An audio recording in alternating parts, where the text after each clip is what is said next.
Assalamualaikum warahmatullahi wabarakatuh. Anak-anak, hari ini kita akan belajar tentang perkembangbiakan generatif dan vegetatif.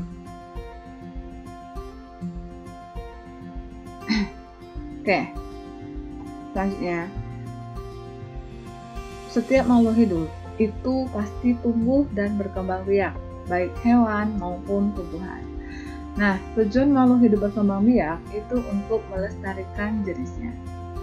Oke, perkembangbiakan itu dibagi menjadi dua, yaitu pertama, perkembangbiakan generatif atau secara kawin itu ditandai dengan adanya bunga. Kalau tumbuhannya ada bunga, itu artinya dia generatif, kawin. Yang kedua, itu perkembangbiakan secara generatif, yaitu tak kawin. Oke, selanjutnya.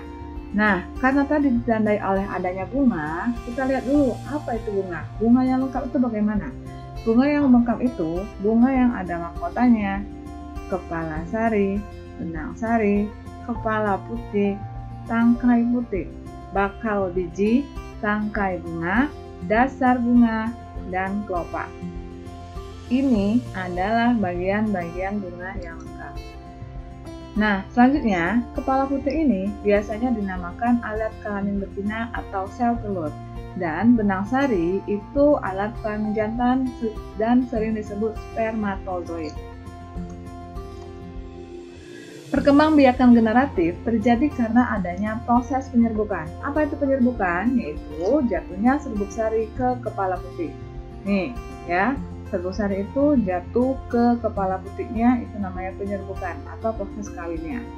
Nah, di sini terjadi pembuahan, yaitu peleburan serbuk sari dengan kepala putih, yang mana hasil pembuahan itu akan menjadi zigot.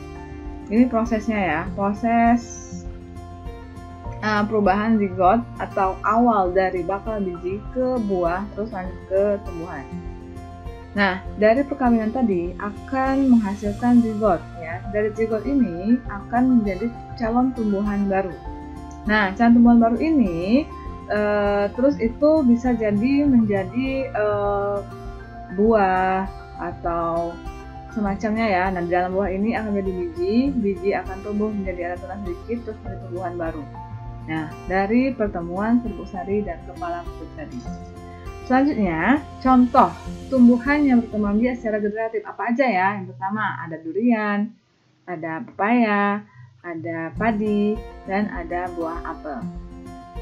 Nah, sekarang berdasarkan asal serbuk sari. Nah, serbuk sari itu dia perkawinannya pertama bisa dari bunga itu sendiri, yaitu namanya serbuk sari perkawinan sendiri, ya, atau persilangan namanya, persilangan sendiri. Yaitu jatuhnya serbuk sari ke kepala putih dari bunga itu sendiri. Nah, yang kedua itu dengan penyerbukan secara tetangga. Artinya, jatuhnya serbuk sari ke kepala putih jatuh ke bunga lain, tetapi masih dalam satu tangkai. Yang ketiga, jatuhnya serbuk sari ke kepala putih itu ke bunga lain, tapi berbeda pohon. Yang satu jenis masih, itu namanya penyerbukan silang. Nah, sekarang terakhir penyerbukan bastar. Penyerbukan bastar itu adalah penyerbukan jatuhnya serbuk sari ke kepala putih pada bunga lain masih satu jenis tapi berbeda varietas. Oke, selanjutnya berdasarkan perantaranya. Nah, kawinan atau jatuhnya serbuk sari ke kepala putih ini ada perantaranya. Yang pertama itu dengan melalui hewan, ya. Nah, hewan apa aja biasanya yang bisa membawa serbuk sari itu? Yaitu burung, serangga, kelelawar. Nah, di sini ada contoh lebah. Serbuk sari menempel pada lebah yang hinggap pada bunga saat menghisap nektar. Lalu, kemudian lebah itu berpindah dari satu tempat ke tempat yang lain yang ke bunga sama jenisnya. Terus, serbuk sari yang terbawa oleh lebah menempel pada putih pada bunga lain tersebut. Yang kedua, tidak hanya hewan, dibantu juga melalui air, yaitu ini terjadi pada tumbuhan yang hidup di air. Serbuk sarinya dibawa oleh arus air. Contohnya ini, ada serbuk sari lepas dari tangkai air, terus jatuh ke air, serbuk sari terbawa oleh arus air. Ini serbuk sarinya dalam air ya. Terus kemudian serbuk sari itu menempel pada putik tanaman yang lain. Yang ketiga, itu dibantu oleh angin. Nah, oleh angin ini biasanya tumbuhan seperti jagung, gandum, dan rumputan. Artinya itu tumbuhan yang memiliki serbuk sari yang banyak tuh, yang mudah jatuh.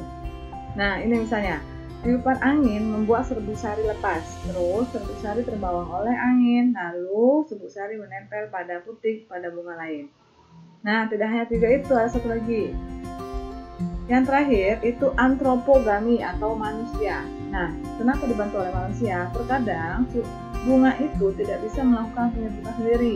Baik serbuk sarinya itu tidak keluar, jadi tidak bisa dibawa oleh angin, tidak bisa dibawa oleh angin, air, ya. Jadi dibantu oleh manusia itu sendiri. Nah, itu semua tadi penyerbukan secara degeneratif.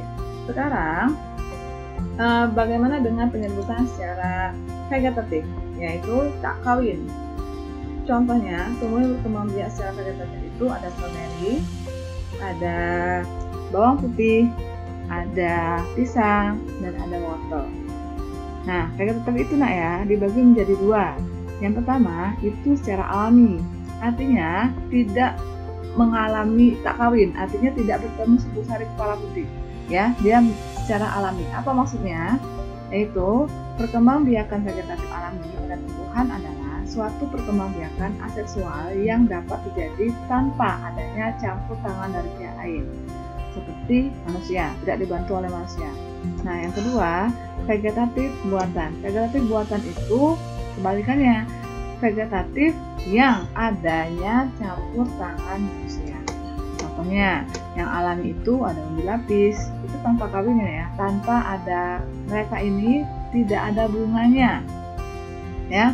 Bawang merah, nggak ada bunga bawang merah, ya. Jadi dia ini merupakan vegetatif atau tak kawin. Caranya gimana? Satu, dia umbi lapis, contohnya, yaitu bawang merah, umbi batang kentang, umbi akar singkong, akar tinggal jahe, kunyit dan teman-temannya, gerangki itu stroberi, dan tunas itu pisang. Terus ada vegetatif buatan. Vegetatif buatan itu caranya mencangkok, itu stek, merunduk, ovulasi. Maksudnya ini, buatan ini, manusia itu melakukan cara untuk melakukan perkawinan dengan cara yang 4 ini, sehingga adanya tumbuhan. Oke, sekian saja pelajaran kita hari ini. Semoga kalian bisa mengerti dan kita akan melanjutkan latihannya. Terima kasih. Assalamualaikum warahmatullahi wabarakatuh.